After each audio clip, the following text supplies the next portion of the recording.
hoy nos convoca aquí un acto singular, y es la presentación de un libro extraordinario y de que, en fin, fuera de micrófono, como suele decirse, alguien ha dicho, es que era un libro necesario, es que hacía falta, y efectivamente lo es. Y sobre una figura, me van a permitir, si hay mucha gente de Granada, mitad granadina, mitad malagueña. Figura importantísima, y como comentaba con la profesora María Isabel Cabrera, directora de la editorial de la Universidad de Granada, la obra de Pedro de Mena abruma, y perdónenme por la expresión, por su radical modernidad. Está muy cerca de nuestro entendimiento de la estética y de nuestro entendimiento de la figura. Y verdaderamente, bueno, por eso, por su importancia absoluta, estos dos profesores, autores de la obra, pues, en fin, emprendieron una tarea que al profesor Lázaro Gila lo acabo de conocer, a Juan Antonio Sánchez López lo conocemos todos desde en Málaga hace muchos años, y sabemos de su tenacidad, de su valía, y desde luego, si ha colaborado con el profesor Lázaro Gila, con él, es porque ambos tienen la misma altura científica, el mismo nivel, y por tanto seguro que es una obra que nos va a, en fin, a encantar a todos. Siento mucho decirles que, como ya en otras ocasiones les he manifestado, no podemos ponernos aquí a vender la obra, porque al ser este un lugar público no estamos autorizados para efectuar ventas, aparte de que la Academia no vende libros, los hace y luego los distribuye como puede, pero no los vende, entre otras cosas porque realmente no se puede hacer, y ni siquiera los que no son nuestros los podemos vender. Pero a todos les agradezco muchísimo su presencia, y le voy a dar la palabra a doña Rosario Camacho, que va a presentar la obra en general y a los dos autores. Pues tiene la palabra y puede usarla en el atril porque esto está ocupado.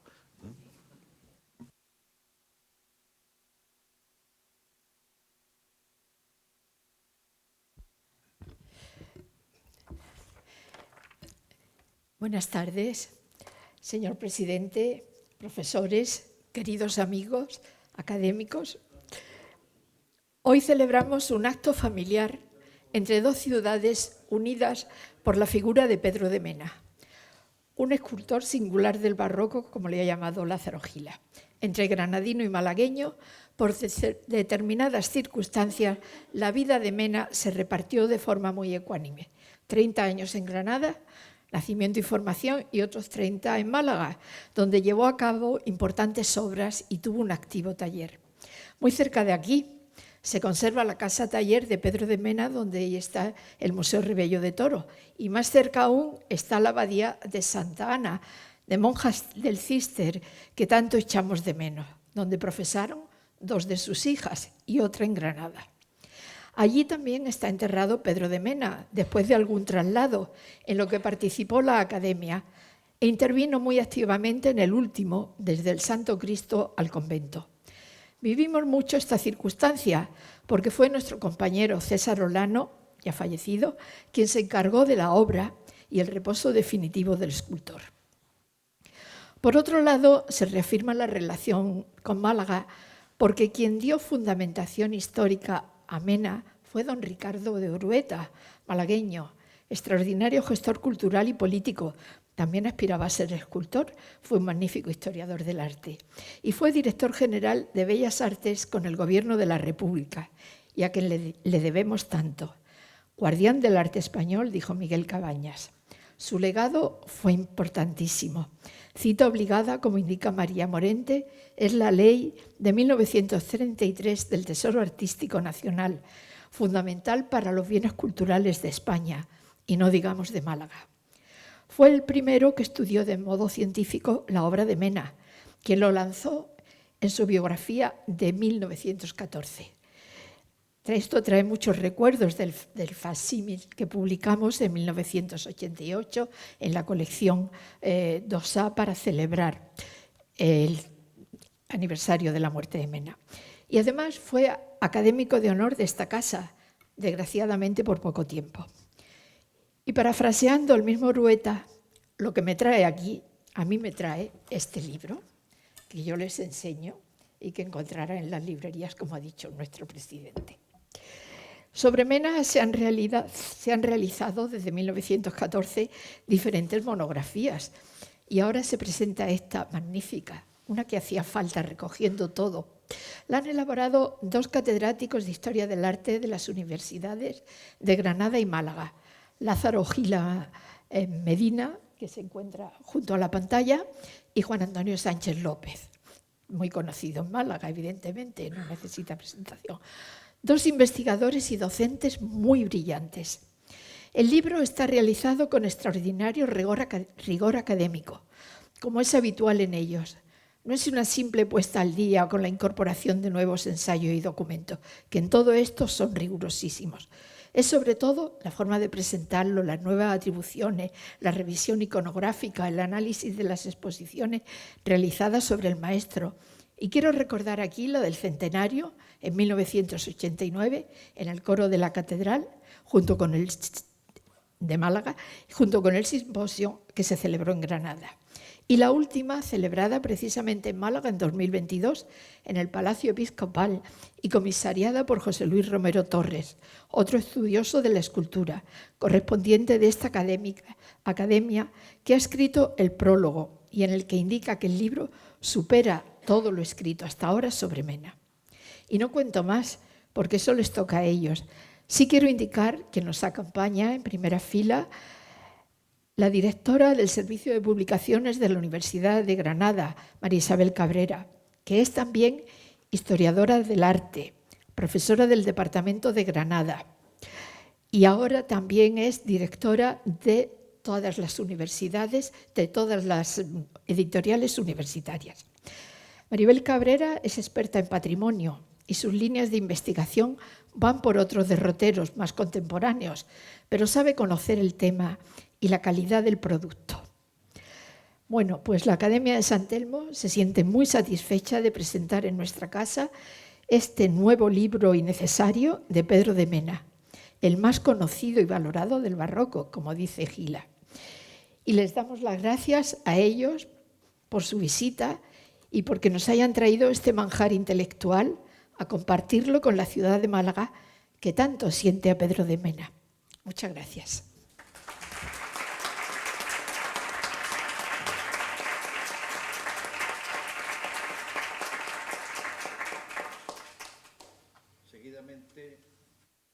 Seguidamente, decía, tiene la palabra la profesora María Isabel Cabrera, directora de la editorial de la Universidad de Granada.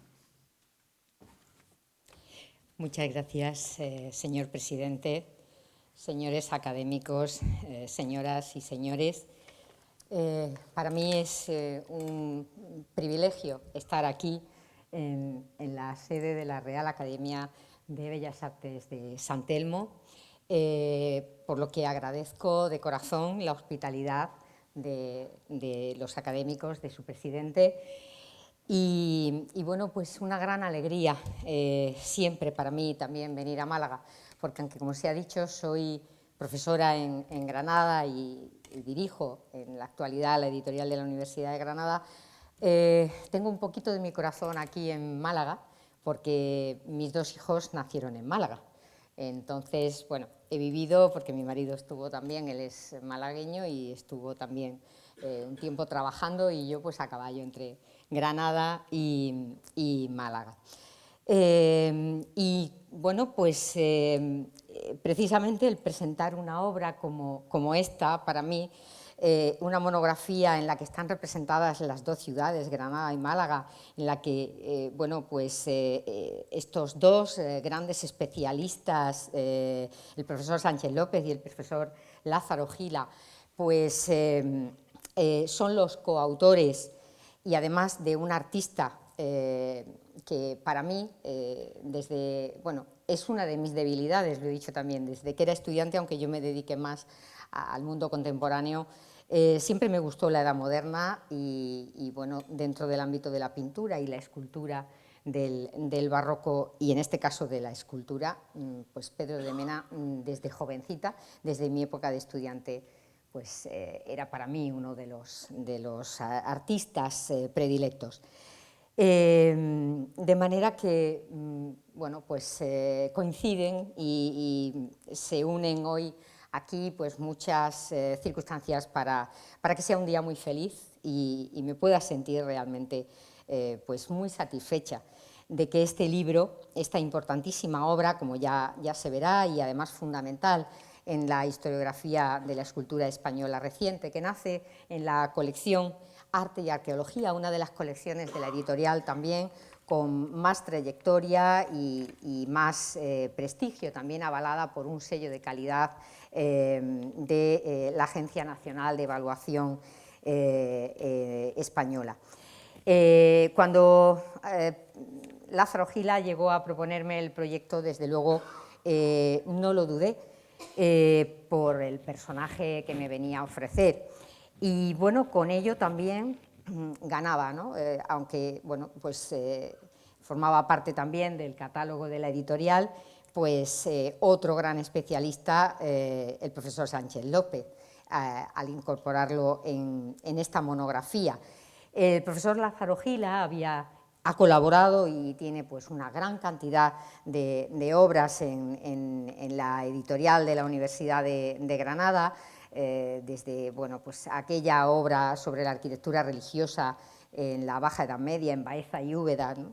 En el año 94, o antes incluso, Arte y Artistas del Renacimiento, en torno a la Real Abadía de Alcalá la Real, pero entre las muchas publicaciones, pues en los últimos años él lideró varios proyectos de investigación y que nos habían permitido editar, y además en un formato y con una calidad editorial excelente, pues dos obras acompañadas de un aparato gráfico magnífico, como fueron El triunfo del barroco en la Escuela Andaluza e Hispanoamericana, que reunía a profesores, investigadores de las universidades de Granada, de Sevilla y de otras de México, y que era fruto de un proyecto de investigación del Ministerio. Así como otro trabajo publicado también en esta misma colección, La consolidación del barroco en la escultura andaluza e hispanoamericana. Desde luego la trayectoria,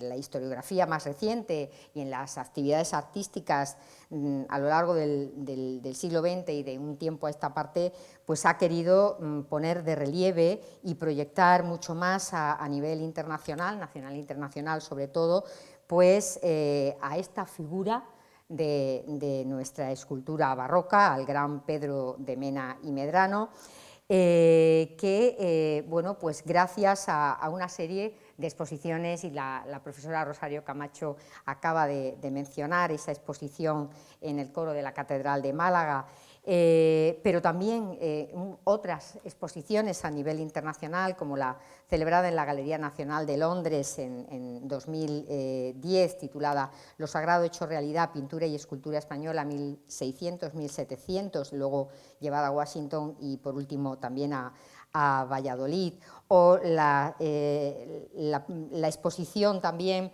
celebrada en el Palacio Episcopal de Málaga en 2019, o también la exposición, como bien se menciona en el libro, celebrada en el Museo Nacional de Historia y Arte de Luxemburgo, con la colaboración del Museo del Hospital de San Juan de Brujas, celebradas en 2019 y 2020, con título De Mena, Murillo y Zurbarán, maestros del barroco hispánico, además de bueno, pues, la contribución que el propio mercado del arte está haciendo pues, a la proyección de Pedro de Mena, porque justamente son obras muy disputadas por los coleccionistas, y, como no, pues toda la historiografía, las publicaciones que han ido desvelando pues, la relevancia, la importancia y todo el catálogo de obras de este maestro esencial de nuestra historia del arte.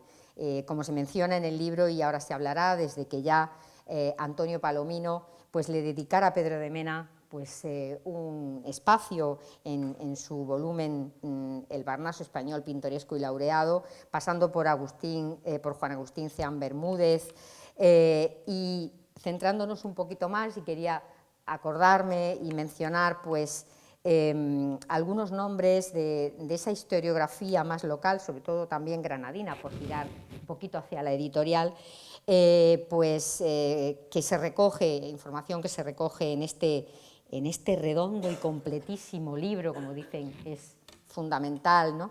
Para el conocimiento de este genial artista.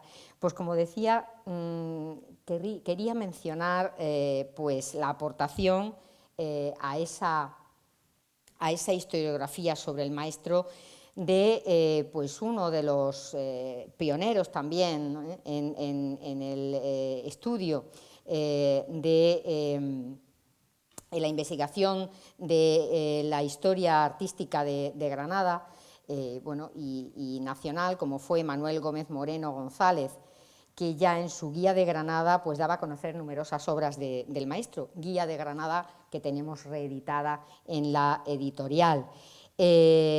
También, cómo no, en el caso de Granada, pues quería también resaltar la aportación de Gallego Burín, otro gran conocedor del barroco en español, y que publicó ya en 1930 en el Boletín de la Universidad de Granada, también pues una publicación veterana y muy importante en el germen de la aparición del nacimiento de la editorial de la Universidad de Granada, publicó el trabajo Pedro de Mena y el misticismo español. O, por supuesto, pues don Emilio Orozco Díaz, también otro gran estudioso, otro gran referente que en la historiografía sobre Pedro de Mena, pues también en el mismo boletín de la Universidad de Granada y en 1939, pues publicó obras desconocidas, 8 obras desconocidas de Pedro de Mena, mística y plástica, y también esas 8 obras desconocidas de Pedro de Mena, las publicaría en la revista Goya, como también otro trabajo sobre devoción y barroquismo de la Dolorosa de Pedro de Mena. También otro importante investigador del barroco que fue profesor mío en Granada, Domingo Sánchez Meza Martín, pues hizo aportaciones de gran interés a la escultura española del barroco y también a la trayectoria de Pedro de Mena. Entre algunas de sus publicaciones sí quisiera resaltar que en la revista, una revista también decana de la Universidad de Granada, Cuadernos de Arte de la Universidad de Granada, en el año 84 iba a publicar también un trabajo sobre la imaginería barroca andaluza que recoge información del artista. Y, por supuesto, queda toda esa historiografía que se ha producido en Málaga, que evidentemente ahora se destacará, en la que aparece un libro clave en 1914, que fue esa monografía pionera de Ricardo Orueta y Duarte, y toda esa larga trayectoria de publicaciones en la que también pues se encuentra pues ese otro trabajo del profesor Lázaro Gila de 2007. No me quiero alargar más porque son ellos los que tienen que hablar, pero sí quisiera también agradecer el trabajo de Carlos Madero, que ha sido el diseñador, la persona, el artista también, que se ha encargado de la maquetación, de ofrecernos un libro también muy bello, un libro en el que disfrutaremos de la obra y del conocimiento profundo del gran Pedro de Mena, de la mano de estos magníficos investigadores y generosos por haber confiado en la editorial de la Universidad de Granada para dejarnos su libro, y por supuesto también de la belleza, del diseño, de la estética propia de la publicación. Reitero el agradecimiento a la Real Academia, a su presidente, por dejarnos este espacio y permitirnos disfrutar del conocimiento de Pedro de Mena, tan querido por los granadinos, tan querido por los malagueños. El libro se puede comprar por internet, en Amazon, en la página de la editorial y, por supuesto, en cualquier librería. Entonces, les invito a que disfruten de él y a que conozcan más a este genial escultor. Muchas gracias.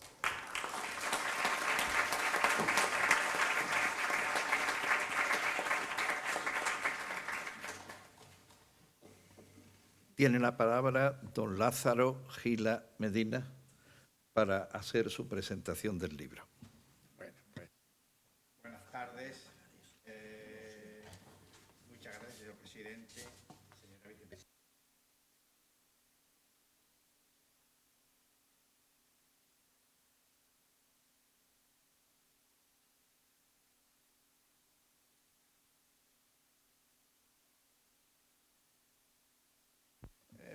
Así, musitando entre dientes, he recitado una oración por una persona que quise mucho en Málaga y que se portó conmigo muy bien, don Francisco García Mota, que fue deán de la catedral y con el que tuve una amistad muy estrecha y que me abrió ese coro, esa catedral, donde me tiré pues, de 10 de la mañana, porque aquí es continuo el horario, a 5 de la tarde. Me decía la señora de limpieza, ¿y usted no come? Digo, yo traigo 2 plátanos aquí, soy feliz con esto, ya no necesito nada más. Bueno, dejando esta curiosidad y con un recuerdo, digo, emocionado a este gran hombre que tanto quiso a la catedral y tanto quiso a Málaga y que dejó huella en la catedral, ahí está. Pues empiezo mi intervención.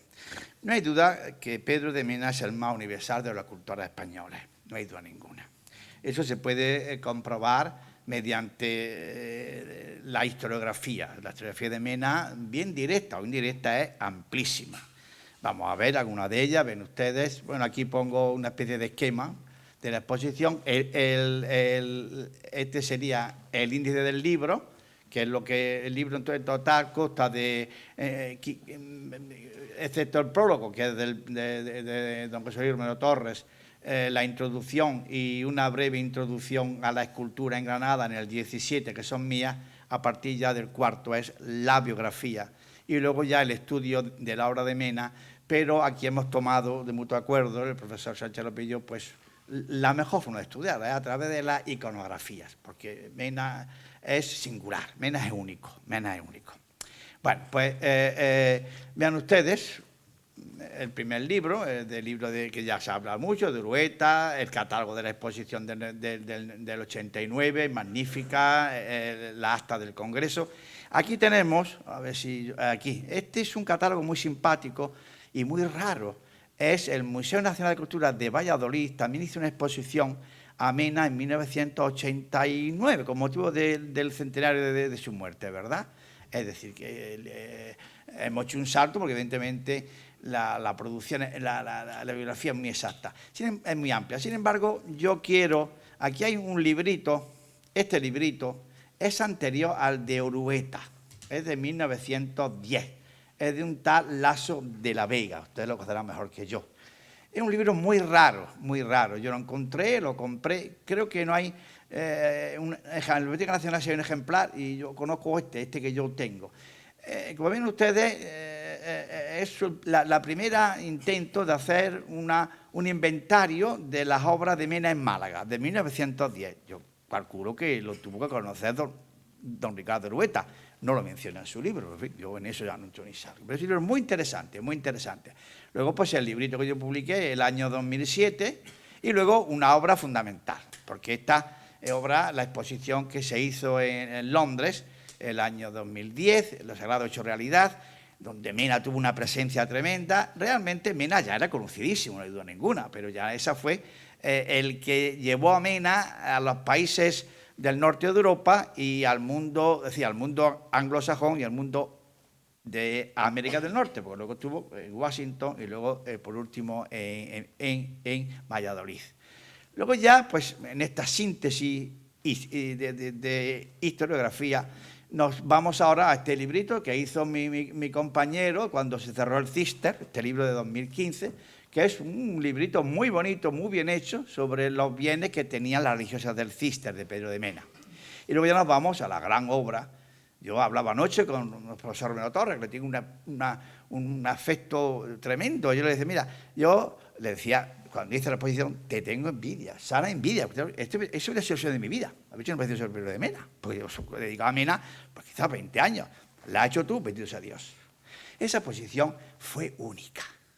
Ahora, cuando veo toda esta floración de exposiciones que hay de escultura, usted se va a dar cuenta que en el otoño y en el invierno pues, hemos tenido una en el Prado, muy buena. 2 en Valladolid, otra en Granada. Pues bueno, la pauta la dio Málaga. Una vez Málaga ha sido pionera, con aquella magna exposición. Porque una exposición de escultura no es fácil, no es fácil. Transportar obras de escultura es más caro, más costoso, más delicado. Exige una inversión mayor. Los prestamistas no son muy fáciles de convencer. Si esa exposición fue grandiosa. Yo vine muchas veces a Málaga y la última que vine, ya me fui llorando. Digo, esto ya Lázaro no lo vas a volver a ver más. Y efectivamente, esa exposición de Málaga del 2019 fue espectacular. Y sembró todas las que han venido ahora, ese interés por la arquitectura, por la escultura, tanto las de Valladolid, que son soberbias, además son textos distintos, pero bueno, que Málaga, una vez más, ha sido pionera en ese sentido. Bueno, Mena está presente en multitud de exposiciones, como digo, de congresos, de artículos, de conferencias, y por último, la fama de Mena está en el mercado del arte. No hace mucho, pues creo que fue en agosto del año pasado, el Museo de Arte de Nueva Gales del Sur, en Sydney, pues compró un San Francisco de Mena, pues en 3 millones de euros. Sí, Mena está yo creo que está sobrevalorado, eso sí. Pero bueno, el mundo del mercado es muy distinto al mundo del mundo académico. Es decir, Mena es un hombre que todos los que hicieron, bueno, en un museo alemán, pues ahora han sacado una Inmaculada, me mandaron la foto, así, es una Inmaculada, y están contentísimos, porque en la ciudad de Friburgo tienen una Inmaculada de Pedro de Mena. Yo, pues, soy generoso, digo, en realidad es una Inmaculada muy bonita, de Mena y taller, y puse más lo segundo que lo primero, pero lo borré. Digo, hombre, voy a causar a estos pobres, vamos a dejarlo. Y están tan contentos porque ya en este libro, en este magnífico libro, el libro es perdóname que haga, porque el libro es una verdadera pieza, y la Editorial Universitaria de Granada ha dado otro que tiene que dar de sí, Carlos Madero, a los que le agradezco. Pero yo digo que realmente Mena es un artista singular y genial. Por eso, a la hora de poner el título, digo, ¿qué hago? Digo, Granadino no, porque además anticipo lo que... ¿Cómo me voy por las dudas? Porque iba a terminar con eso.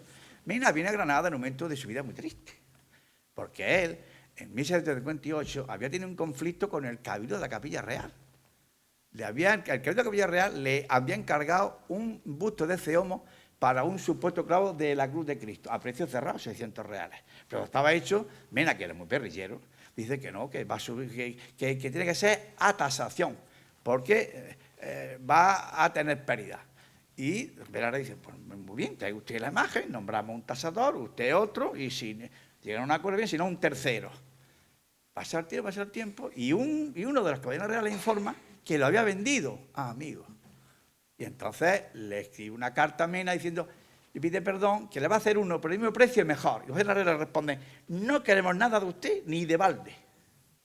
Claro, eso en Granada, en el 17, la Capilla Real es una institución importantísima, en la que ni el arzobispo tenía potestad. Era la monarquía que delegaba en el presidente de la Real Chancillería. Aquello le causó, cuando vio la oportunidad de venir a Málaga. Málaga fue su tierra de promisión.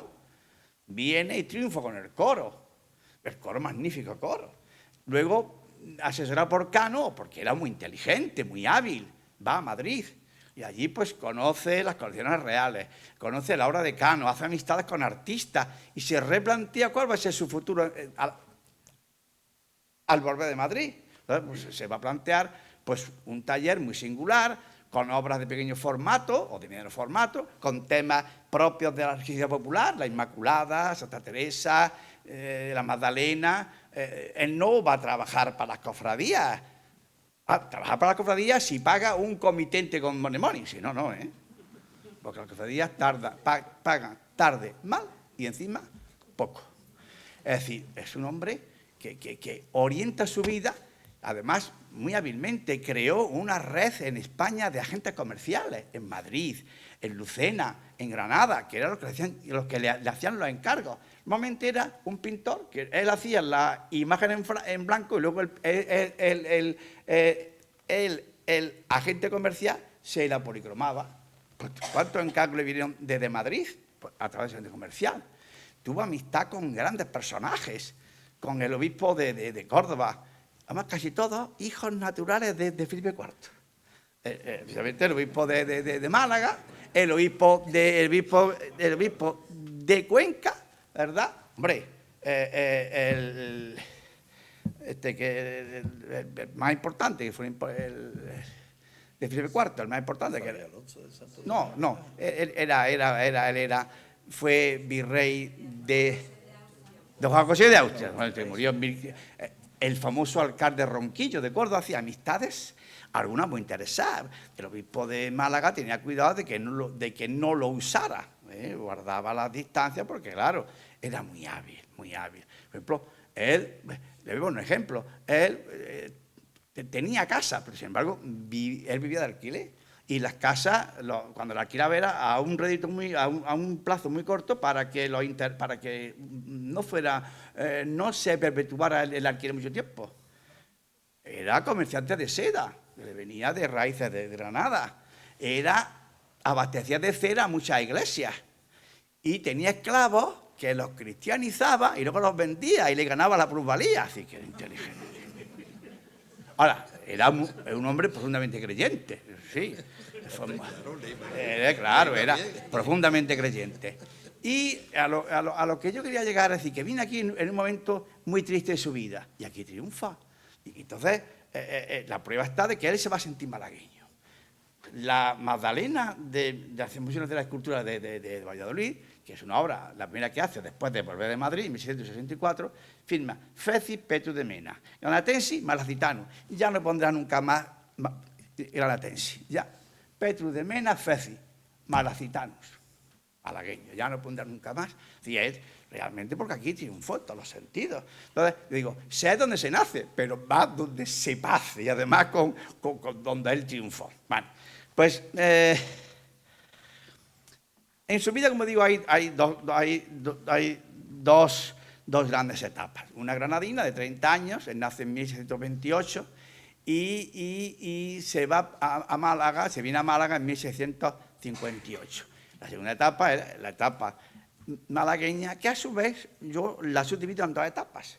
La primera etapa, que de 1758 hasta que coge la terrible peste, se afectó por la peste, estuvo afectado por la peste, a finales de 1679, justo acababa de ser hecho teniente de alcalde de la fortaleza de Gibraltar, que para eso era, él buscaba mucho el ascenso social, esto de estar bien situado con los nobles, que a fin de cuentas son los que le hacían encargos, eran los que le hacían encargos, la nobleza laica o eclesiástica, ¿verdad?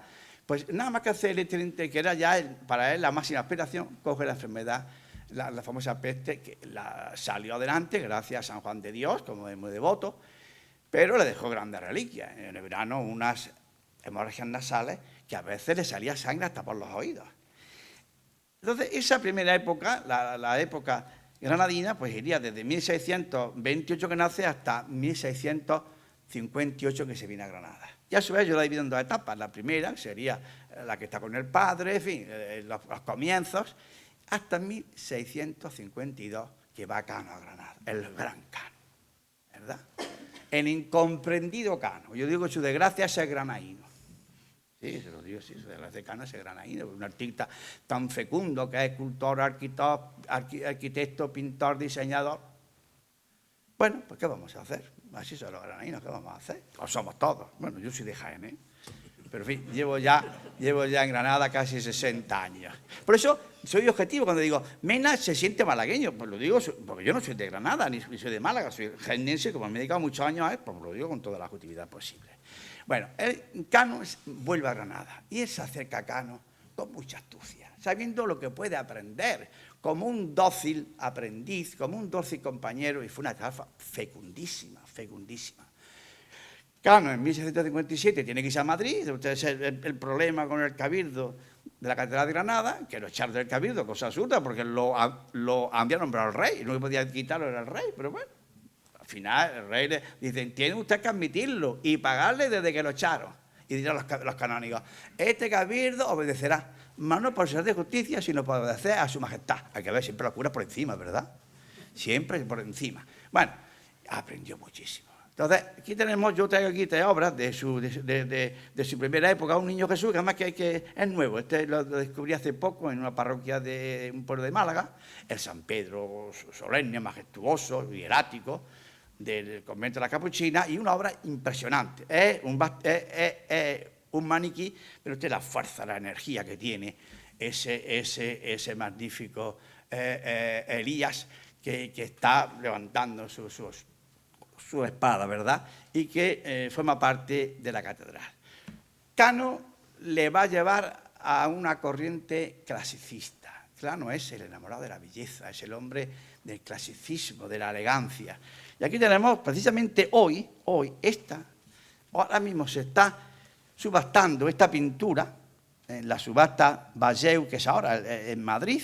Esta es una copia de la Inmaculada de Alendín, ven ustedes, la vi en el catálogo y digo, pues mira, sí, es un trampantojo de una de sus primeras obras, de sus grandes primeras obras, la Inmaculada de Alendín, una imagen, una devoción tremenda, una imagen de una ampulosidad, de una seriedad, de un rigor, de una belleza, donde sigue a Cano, pero bueno, el aspecto fusiforme, pero ya mete una peana bellísima, ¿verdad? Con sus angelitos, esos niños tan impresionantes. Una obra, como digo, sensacional, muy temprana, y miren ustedes, como digo, pues, que esta es nueva, ahora mismo pasa, yo creo, un comentario así, y, bueno, estoy algo metido en el mundo de la subasta porque me gusta, creo que sale cara, como no sea que algún caprichoso, pero ver ustedes, es una copia exacta, es un trampantojo en el camarín. Como digo, en 1958 ve el cielo abierto cuando le dicen, tome usted hacer los 40 estalos que faltaban para hacer de la iconografía del coro. Y se viene a Málaga.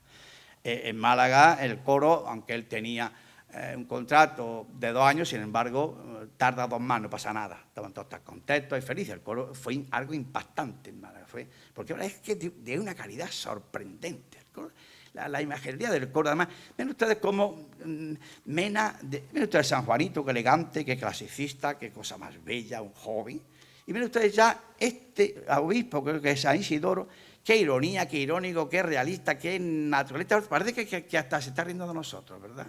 Como el hombre, el coro de Málaga es el que le hace dejar a Cano, ese idealismo canesco, y pasar ya a uno de los realismos o naturalismo, que será una de sus características.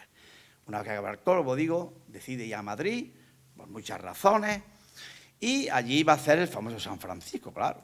Él va a Toledo. Fue a Toledo, yo no sé por qué fue, vamos, porque su padre, Alonso de Mena, había trabajado mucho para el cardenal Sandoval. El cardenal de Baltasar de Moscoso y Sandoval había sido obispo de Jaén muchos años. ¿No? Normal. Es curioso, Jaén pertenecía al arzobispado de Toledo hasta el año 1852, porque claro, como se conquista muy pronto, se añadió Jaén. Normalmente pasaban de obispo de Jaén a cardenal de Toledo. Entonces, pues, así pasó, el cardenal Sandoval, que era sobrino del duque de Lerma. Claro, mientras estuvo el conde duque de Olivares en el poder, lo tuvo en Jaén. Cuando el conde duque de Olivares pasa, pues ya el siguiente a Toledo. Entonces, él va a Toledo porque conocía mucho a cardenal Sandoval, porque había trabajado mucho su padre en la catedral de Jaén, y es donde hace la gran obra maestra de San Francisco, una obra excepcional. Hasta donde que el día 3 de mayo de 1753 el cabildo lo nombra escultor mayor de la catedral. Él es muy inteligente, él no dice que no, pero se da cuenta que Toledo ya no era en el 17 lo que había sido con Carlos V. Se va y ya no vuelve más. Hasta que le dice, ya no se le... No, la verdad es que no se le hizo ningún pago, porque no se le pagó, ¿verdad? Y Antes de volver a Granada, pues se le encarga a la famosa Magdalena por los jesuitas. Magdalena que pertenece al Museo del Prado, pero que lo tiene depositado en el Museo Nacional de Cultura de Valladolid. Es decir, esta es la que digo que firma Petrus de Mena, Anatensis, Malacitanus, por única vez nada más.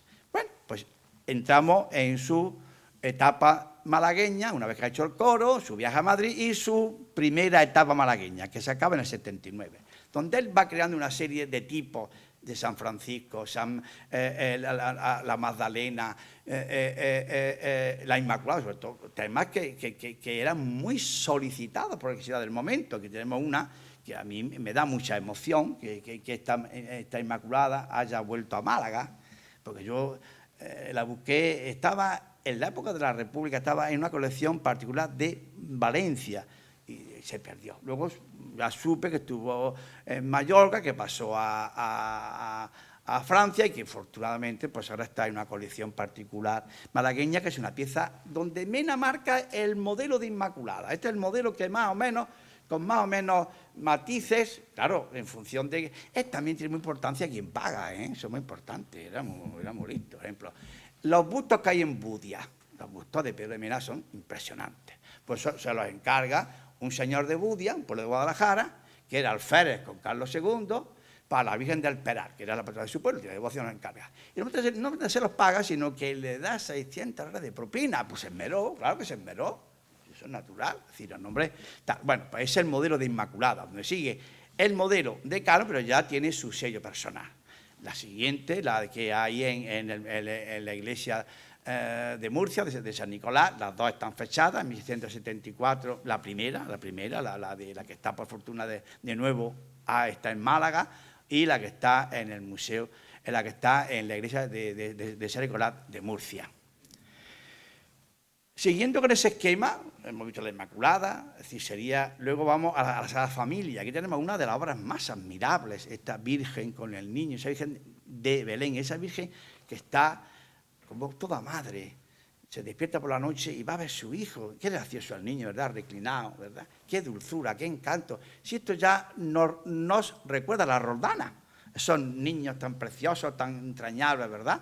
Debajo hay uno, aquí tenemos uno que también pertenece a una canción particular, o esta Virgen de Belén, que está quitándole el pañal al niño, o el San José. Él para San José usa las dos fórmulas, o el San José que lleva al niño en la mano, como en el coro, o bien en los brazos, ¿verdad? Y otro de sus temas más normales, más frecuentes, más usuales, no, el más dominante, hasta el punto que yo le llamo la especialidad de la casa, es los bustos. Estos bustos donde él pone la intensidad en el rostro, la pena, el dolor, la tristeza, y que ayudarían mucho a las familias ese día de Viernes Santo, con el Evangelio delante, leyendo la Pasión de Cristo y mirando el Cristo, ¿verdad? Este es muy bonito que tenemos aquí a la izquierda, nuestro rostro de expresión del rostro, ¿verdad? El cabello, hasta una de las espinas le atraviesa la ceja, para darle todavía mayor dramatismo. Este es muy bonito, pertenece al Museo de Arte de la Universidad de Madrid. Yo ahora me doy cuenta de que antes estaba equivocado, con lo cual es bueno rectificar, y más cuando ya eres mayor como yo. Yo pensé, él hace una memoria de misa aquí en Málaga en 1666 con los clérigos menores de Santo Tomás. Y en compensación piensa darle un busto de Ceomo. Entonces yo pensé que era este, porque es exquisito.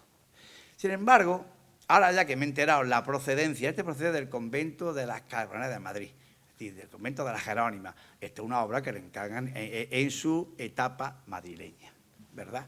Y, es decir, presenta o bien busto solo, o bien la dolorosa, con un Ceomo, es decir, una pareja, o bien la soledad. Esta es una obra maestra. Aquí esta fue don Manuel Gómez Moreno el que la puso en su sitio, porque está en el convento de Alba de Tormes, donde están tres de Jesús, y todas decían que procedía de Nápoles. Bueno, imposible, ya en 1901, esto es de Pedro de Mena. Además, usted está triste, compungida, ve usted la cara, el rostro es de una belleza inconmensurable, además con esa policromía, con ese rosáceo que tiene los pómulos colombanos. Además, la cultura granadina de Semana Santa no es ostentosa como la sevillana, las vírgenes son muy teatrales, no, allí es un dolor contenido. Por eso digo, yo no soy cofradiero, me perdone, soy muy creyente, sí, pero digo, no podemos globalizar la Semana Santa con Sevilla, cada uno tiene sus peculiaridades. Y ustedes eso sí lo saben hacer muy bien, los respeto muchísimo. Bueno, vean ustedes, y además con ese paño adelante, con los clavos, que son de madera, no son clavos naturales, con las espinas, es una pieza exquisita, exquisita, que por fortuna, ya de Moreno en 1901, en el famoso inventario de la provincia de Salamanca, dice, no, esto no puede ser de Nápoles, esto es una obra granadina de Pedro de Mena.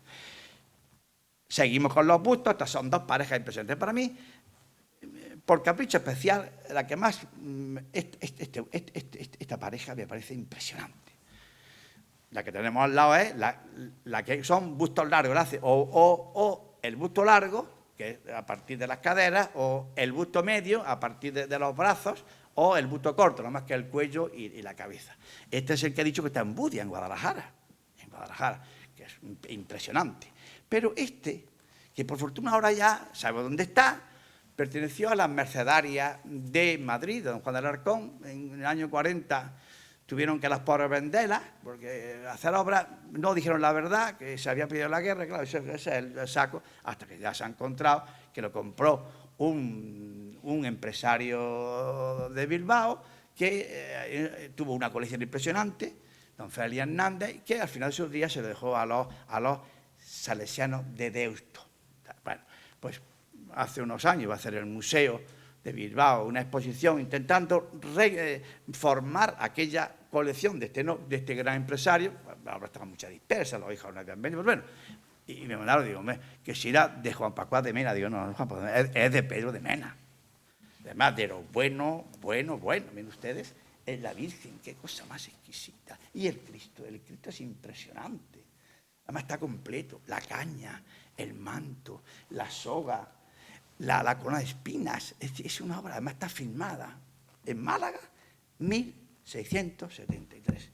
Es una obra, no sabemos quién las monjas han tenido esto oculto, lo han tenido muy oculto. Claro, pensando que le iban a decir que hay que ver cómo han vendido ustedes, los pobres del año 40, después de la Guerra Civil, pues tuvieron que hacer estas cosas. Otro tema muy frecuente en él, hemos visto pues la Inmaculada, el tema de la Maternidad de María, los bustos de Ceomo, el Santoral. Este es uno de los. Por fortuna, lo documentó el profesor Romero Torres. Es un San Pedro Mártir que estaba en Cabra, de Córdoba, en cargo de un particular. Yo lo encontré hace muchos años, una sacristía abandonada, pero es una pieza de un rostro. Es la portada del libro, excepcional. Este es el que digo, San Francisco, es el que ha ido a parar a Sydney. Mire usted que he puesto todo hasta mide 78 centímetros. Es una obra realmente, San Francisco enjuto, delgado, mirando al crucifijo. Los crucifijos de Mena son muy simples, pero muy expresivos. Toda la carga emocional está en el rostro, ¿verdad? Aquí tenéis ustedes una hora que a mí me emociona. Además, muy bien puesto ahora, dentro de la catedral, la Virgen del Pilar, pues hay un retablo que estaba muy... Y ahora ahí lo han colocado y está perfecto, yo creo que es así idóneo. O esta Santa Teresa, tan exquisita, tan delicada. Como obras que estamos dentro de su periodo áureo, yo le llamo la época de oro, 1658, 1679. Tiene mala suerte coger la peste negra, ¿verdad? Que tanto daño hizo en Málaga, tremenda. Él también realizó como obra civil nada más que dos grupos, los Reyes Católicos de Granada y los Reyes Católicos de la Catedral de Málaga, que no tiene que ver nada el uno con el otro, ¿eh? No dicen, no, son totalmente distintos. Los de Granada son impresionantes, incluso ven ustedes el dibujo, ¿verdad? Dónde están colocados. No quería el arzobispo que lo hiciera él, no por nada, sino porque pedía 3.000 ducados. Pero claro, ¿y la estofa que tiene esto? ¿Y la policromía que tiene esto? Esto es un gasto muy costoso, ¿verdad? Nada más menos que fue justo el 50%. Miren usted, yo no sé si puedo... Porque empieza ese acta en el que... Porque además fue pagada por el cabildo municipal y el cabildo de la catedral. De nada se acabó gracias a lo que yo digo, al azúcar. el impuesto del azúcar. Claro, que es una catedral de patronato real, pues el rey sacaba un título, conde de Algarinejo, en 20.000 ducados, pues yo lo compro y pago en 3 o 4 años y tal. Y el impuesto del azúcar estaba estancada. Entonces, ¿quién el ayuntamiento? Pues a cada arroba de azúcar que entraba en Granada se le ponía 2 reales de impuesto para la catedral. Con lo cual las canónicas, perfecto. En el mes de agosto, el septiembre llegaban los señores capitulares, entregaban el dinero hasta otro año. Entonces, estos 3.000 ducados se pagaron de ahí. Miren usted lo que dice en la tribuna. Porque en toda España no se halla artífice de mayor primor el que con mayor perfección pueda hacer la dicha efigie que el dicho don Pedro de Mena y Medrano, como hasta ahora su obra lo han manifestado. Esto es la escritura notarial en que se compromete, ¿verdad? Y casi al mismo tiempo hacer de Málaga, exquisitas, quizás con menos ostentación, pero también muy fina y que no tienen nada con esto. Entonces, los de Málaga no es el modelo ni tiene que ver nada con... Se conserva el dibujo de Fernando, están los dos, ¿verdad? Y en esto llegamos ya vamos, prácticamente estamos acabando, ven ustedes, una obra importantísima de uno de sus más grandes clientes, el obispo de Córdoba, Sarizane y Medina. Este hombre le encargó bustos tremendos, era franciscano. Por ejemplo, los bustos que hay en la catedral de Zamora, que proceden de la concepcionista de Zamora, es un regalo del obispo este. Los que hay en Cádiz, es decir, es un hombre inmaculada, y él crea en la catedral de Córdoba una capilla de enterramiento a la Inmaculada, era franciscano, pues a la Inmaculada. Esta capilla todas es de artistas granadinos. Melchor de Aguirre, el arquitecto, el que hace el retablo, y él se encarga de hacer las imágenes. La única que es de la primera época es la Inmaculada, que es una cosa quizá la Inmaculada. Esta la hace antes de que coja la enfermedad, ¿verdad? El San José es impresionante y sobre todo la Santana, ¿verdad? Esas son posteriores a la enfermedad. Y su última etapa, en la que he dicho que la enfermedad le afecta muchísimo, pero claro, va a seguir al frente del taller, dando ideas, corrigiendo, controlando, pero algunas veces hace obras él. Y aquí tenemos dos que hace él, porque esta Virgen de Belén, que está en la Catedral de Cuenca, pues se ha ido esto, pero no sé si yo soy capaz, aquí, ahora sí, que está esta Virgen de Belén, la pobre está lastimada porque le falta el niño, en guerra tal, ahora le han hecho un arreglo, le falta la Virgen quitándole el pañal al niño, es un encargo, como digo, de un obispo de Cuenca, que era también hijo natural de Felipe V.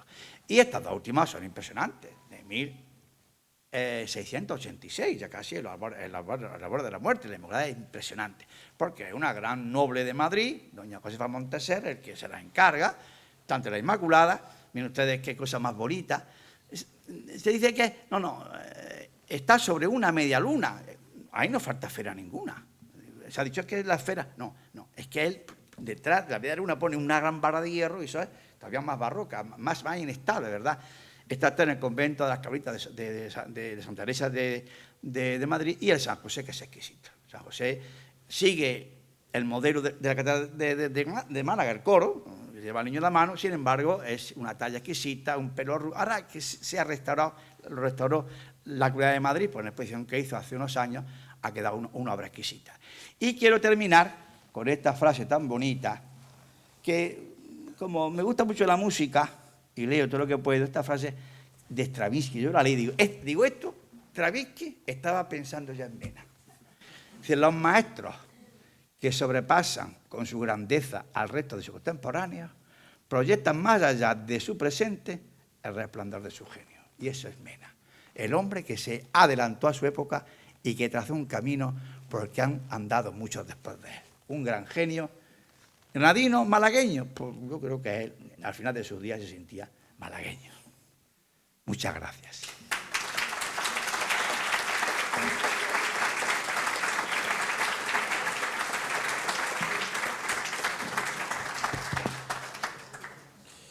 Muchas gracias, profesor Gila Medina, por su, en fin, amenísima y preciosa conferencia.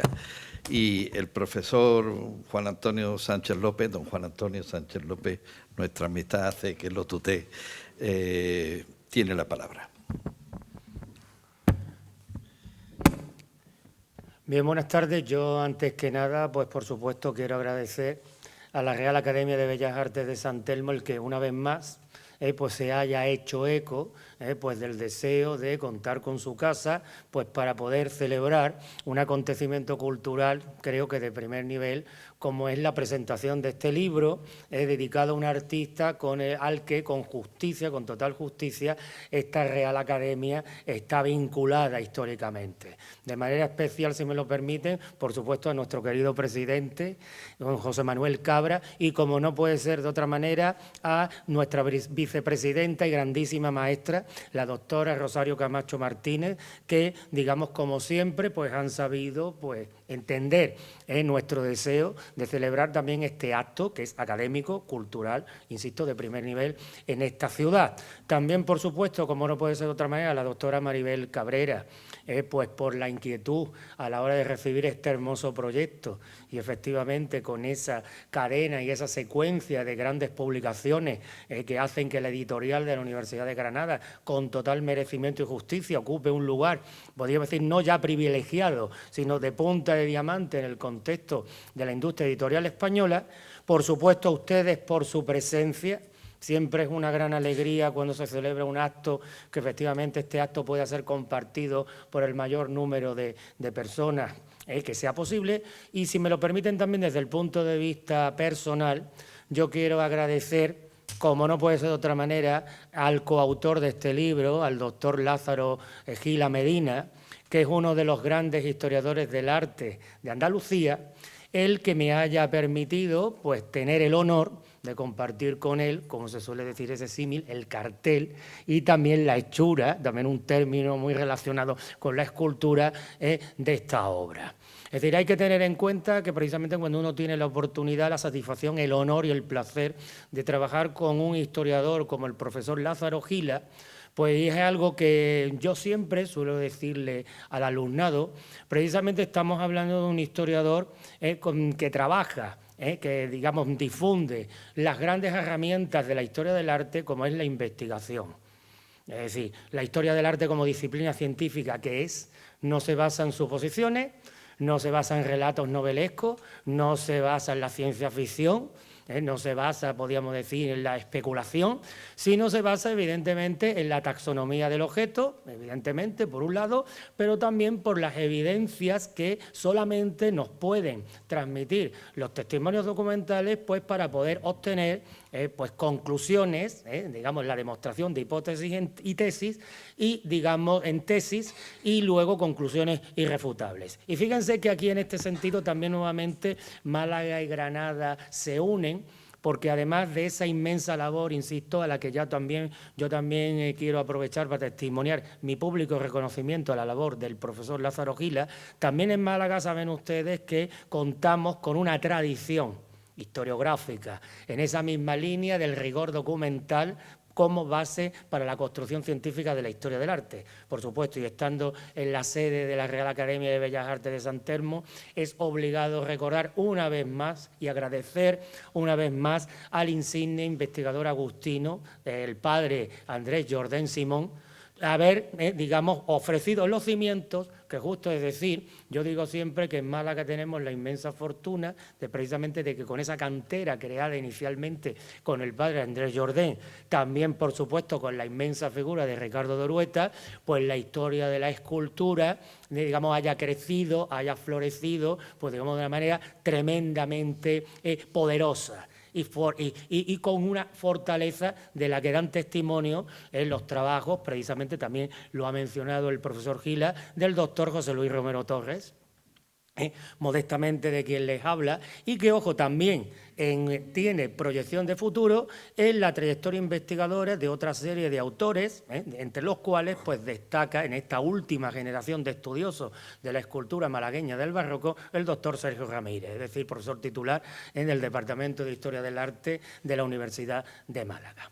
Bien, como les digo, poco, digamos, se puede decir de una figura como la de Pedro de Mena, sobre la que se ha escrito tanto, pero efectivamente este libro, como se viene comentando a lo largo de esta sesión académica, viene a abrir otra puerta y viene a abrir otras posibilidades, viene a abrir otras miradas a uno de los artistas más singulares y además también a uno de los artistas, podríamos decir, con una mayor proyección de futuro inmediato y lejano en el contexto del arte español de los siglos de oro. Les digo proyección de futuro inmediato porque efectivamente hay que tener en cuenta que cuando Mena en 1658 pues recibe el encargo de acometer la terminación de la sillería del coro de la Catedral de Málaga, en este momento Mena sabe dar respuesta a lo que podríamos considerar la oportunidad de su vida. Ya saben ustedes que el destino nos pone muchas veces en el camino un tren. Y las personas como seres libres que somos decidimos subirnos a él o declinar la invitación y que el tren pase de largo. Pedro de Mena es plenamente consciente de lo que suponía este encargo, es decir, no es un encargo cualquiera. De hecho, el feliz resultado es que justamente esta sillería del coro sea, digamos, no solamente una de las grandes obras de la escultura barroca europea, sino también toda una antología de la escultura barroca andaluza, habida cuenta de que en la misma convergen, por una serie de circunstancias, pues digamos, la máxima excelencia de lo que venían a ser en ese momento los dos grandes círculos escultóricos andaluces de Sevilla y de Granada, y además también con una proyección importantísima para lo que va a ser la ulterior evolución del tercer foco artístico andaluz en este tiempo, como va a ser la propia Málaga. Es decir, Mena, efectivamente, como muy bien ha subrayado el profesor Lázaro Gila, es un hombre con una viveza, con una capacidad, digamos, podríamos decir, una inteligencia emocional verdaderamente extraordinaria. Es algo que conocemos también muy bien desde otras perspectivas historiográficas, gracias sobre todo, y tenemos también que estar muy agradecidos a las investigaciones de las profesoras Marion Reder y Maribel Pérez de Colosía desde el ámbito de la historia moderna, es decir, porque ellas profundizaron en la mentalidad de Pedro de Mena como homo barocus, es decir, como hombre de su tiempo y también como individuo vinculado con las grandes instituciones de su tiempo, el Concejo, el Tribunal del Santo Oficio, en definitiva perfilando esa dimensión humana que viene a completar efectivamente la dimensión como artista. Y como les digo, Mena sabe muy bien lo que significa ese encargo y aprovechar ese encargo. Es decir, una sillería de coro es un reto difícil, tremendamente complejo, puede ser un arma de doble filo, un regalo envenenado, si ustedes lo quieren llamar de esta manera, porque evidentemente cuando uno tiene que cumplimentar decenas de esculturas, corre el riesgo de repetirse y corre el riesgo de que los recursos se acaben. Es decir, Mena no solamente no sale airoso, sino triunfante, y además el hecho también precisamente que justifica una de las grandes apuestas de este libro, precisamente la sillería del coro viene a ser también el laboratorio donde Pedro de Mena ensaya por primera vez las posibilidades de algunos de los grandes tipos iconográficos que él va a desarrollar y como magistralmente ha señalado el profesor Gila a lo largo de toda su vida, también introduciendo las variaciones, si me permiten el símil musical, las variaciones sobre el mismo tema. Como les digo, Málaga, Pedro de Mena sabe aprovechar esa rentabilidad, esa oportunidad que le da Málaga. Pero justo es decir que también el artista supo devolver a la ciudad con creces y digamos de un futuro inmediato y lejano, pues esa gran oportunidad. Tengan ustedes en cuenta que cuando Mena decide instalarse en Málaga, no se está instalando en una población de segundo o tercer orden. Es decir, Málaga en estos momentos es la tercera ciudad conventual de Andalucía, según se demuestra también de las investigaciones de mi querido amigo y compañero, el profesor Francisco José Rodríguez Marín. Es una ciudad con 25 establecimientos conventuales es una ciudad donde están establecidas todas las grandes órdenes religiosas y evidentemente es una ciudad, como sigue siendo a día de hoy, que por su, digamos, talante y fundación fenicia, es una ciudad donde la adoración al becerro de oro, pues evidentemente ha sido una constante a lo largo de su historia, con lo que ello supone para bien o para mal. Entonces, en este sentido, fíjense que la presencia de Mena en Málaga, con esa proyección que el profesor Gila ha subrayado, va a suponer insuflar a la ciudad, tercera ciudad conventual de Andalucía, tercer foco artístico de los siglos de oro en Andalucía, digamos, toda una inyección que primeramente durante los 30 años últimos de su vida, que abarca efectivamente el segundo periodo vital de Mena, justamente los segundos 30 años, desde 1658 a 1688, va a colocar a ese foco, digamos, importante pero secundario en relación a los grandes focos artísticos de España, en la lanzadera y en el primer plano del panorama nacional e internacional. Y justamente a la muerte de Mena, esto va a suponer que la ciudad, digamos, efectivamente, esa semilla sembrada por Pedro de Mena fructifique en lo que va a ser el gran momento, ya esta vez sí, de creación propia de un círculo que ininterrumpidamente desde el siglo XVI había venido produciendo escultores, artistas, creaciones, etcétera, etcétera, que vamos a ver que florece en el periodo 1750-1790, sobre todo cuando la escultura malagueña, pues piensen, va a contar con 3 artistas, 3 escultores académicos de San Fernando de Madrid. De ellos, el más importante y relevante, la figura de Fernando Ortiz, artista vinculado a la corte, artista con una proyección por toda Andalucía, y en el plano de la escultura castiza, pues evidentemente también ese segundo gran momento, 1750-1790, va también a fructificar en el florecimiento de la familia de los Asensios de la Cerda, que también van a difundir la escultura malagueña por todo el territorio, digamos, andaluz, incluso con proyección internacional, y evidentemente, digamos, fecundando esa semilla plantada por Mena. Efectivamente, fíjense, también hay un aspecto interesante, hay, como ven, muchos aspectos fascinantes en este libro, pero no quiero dejar de terminar, dado que hay que tener en cuenta que el tiempo, como dijo el profesor Emilio Orozco, es el gran protagonista del drama del barroco y el tiempo manda. Y entonces, efectivamente, como el tiempo manda, si me permiten, una pequeña reflexión. Y enlazo, pues, justamente con las últimas palabras del profesor Lázaro Gila, es decir, hablando de esa proyección de futuro. Es decir, no es inmediato, sino de futuro, incluso en nuestro tiempo. Tengan en cuenta que a Mena incluso lo podríamos considerar un artista transmedia. Y les digo por qué. Es decir, porque su influencia no queda restringida al marco cronológico de la Edad Moderna. Es decir, hay que tener en cuenta que, por ejemplo, cuando en los años 20 el crítico Juan de la Encina habla de los males de la escultura española y se refiere a sus 2 grandes males que él denomina con los apelativos pintorescos del benllurismo y el querolismo, en referencia a Mariano Benlliure y Agustín Querol, que para ellos eran, digamos, demonizaban lo que había sido y lastraban la escultura española, precisamente la renovación, precisamente la señala Juan de la Encina a propósito de la figura de Julio Antonio, uno de cuyos referentes para imprimir de modernidad el lenguaje de la escultura contemporánea española va a ser precisamente Pedro de Mena. Pedro de Mena va a inspirar también las coreografías, las performances, podríamos llamarlo así, de la actriz, bailarina y artista Tórtola Valencia. Como subrayó magistralmente también en su momento el recordado y admiradísimo doctor Alfonso Emilio Pérez Sánchez, una de las grandes figuras de la historia del arte español, creo que de todos los tiempos, en un artículo de auténtica vanguardia, podemos decir, que se publicó precisamente en el Congreso al que se ha hecho referencia, celebrado conjuntamente en 1989 por las universidades de Granada y de Málaga, y que, fíjense ustedes, si me lo permiten, supuso, permítanme decirlo así, mi debut en un congreso, gracias justamente a la profesora Rosario Camacho, que siendo yo alumno de cuarto, quiso que yo interviniera en aquel congreso. Es decir, con lo cual también este es un momento para mí de agradecimiento y de gratitud por muchas cosas colaterales. Como les decía, un artista transmedia, que fíjense incluso, y no es ninguna exageración, la huella de Mena, aunque pueda parecerles desconcertante, se perdura en la cultura visual actual, entre otros campos, en la publicidad y en el videoclip.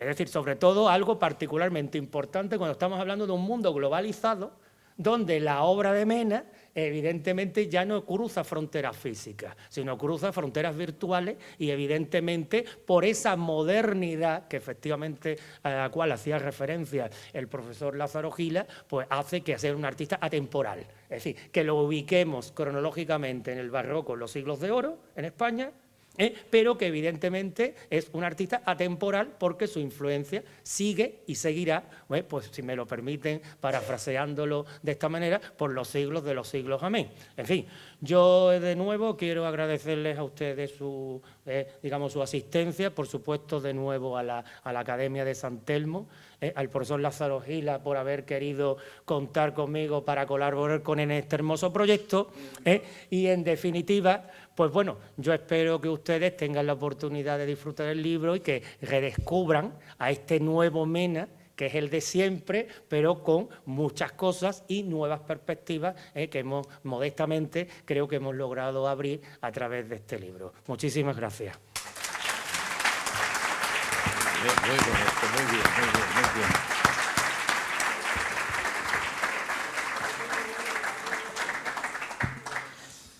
Me obliga, y ustedes me van a perdonar, las palabras de los profesores Gila y Sánchez López a hacer aquí en público una pequeña reflexión.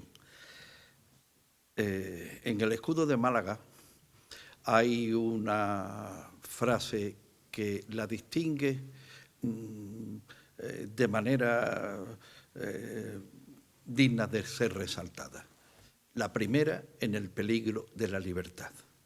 Pero no solo eso, sino que además Málaga ha sido grande cuando ha sido moderna, porque Málaga no le tiene miedo al pasado, ni le esclaviza su pasado. Por eso, la gran exposición de Pedro de Mena comienza a hacerse aquí. ¿Y por qué?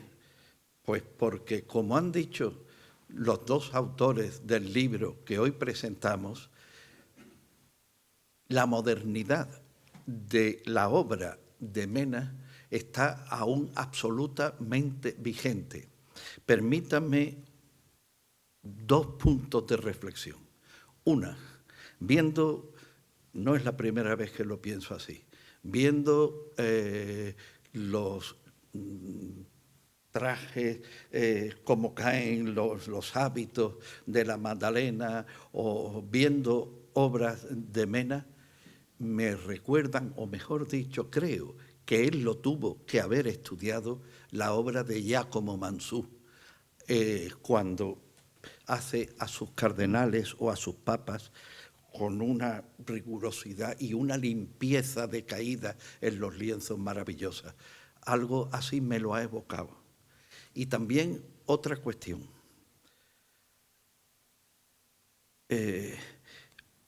Cuando la exposición en Londres, que no fueron obras solamente de Mena, pero sí importantemente obras de Mena, el conocido artista Damien Hirst, el que metía en formol un tiburón, después de salir de la exposición, dice, creo que ya no voy a poder hacer nunca más escultura. Y le preguntaron, ¿qué es lo que más le ha impresionado? Y dijo, sin duda, la obra de Pedro de Mena. Estamos hablando de un autor de una vanguardia rabiosa, permítanme ustedes la expresión.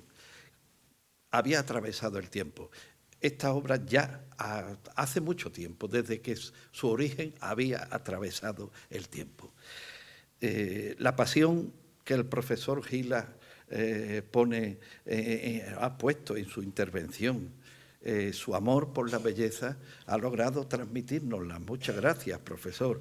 Y el rigor apabullante de Juan Antonio Sánchez López, querido amigo, y al que tengo el honor de disfrutar de su amistad y de su sabiduría. Le ha pasado lo mismo. Hoy ha sido un día grande para esta academia y creo que para todos nosotros, por lo que hemos aprendido, por el fervor y el calor con que lo hemos aprendido, y por eso, muchísimas gracias, por vuestro trabajo, por vuestro esfuerzo y por haber venido aquí, y a todos ustedes, como siempre, muchísimas gracias por su asistencia. Y como es preceptivo en un acto académico, se levanta la sesión.